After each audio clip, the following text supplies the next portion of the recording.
שאלה מרכזית בכל שיחת ייעוץ בענייני גירושים היא לאן כדאי לי לפנות?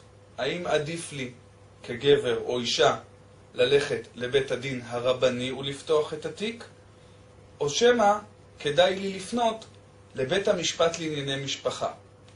בענייני רכוש, וזהו שינוי מהותי וגדול של 20 שנה האחרונות, למעשה אין שום הבדל בין בית הדין לבית המשפט לענייני משפחה. בשניהם חל חוק יחסי ממון שחוקק בשנת 1973 וחל על כל מי שהתחתן לאחר שנה זו, ואשר מחלק את הרכוש על פי רוב שווה בשווה, כמובן כמפורט בחוק.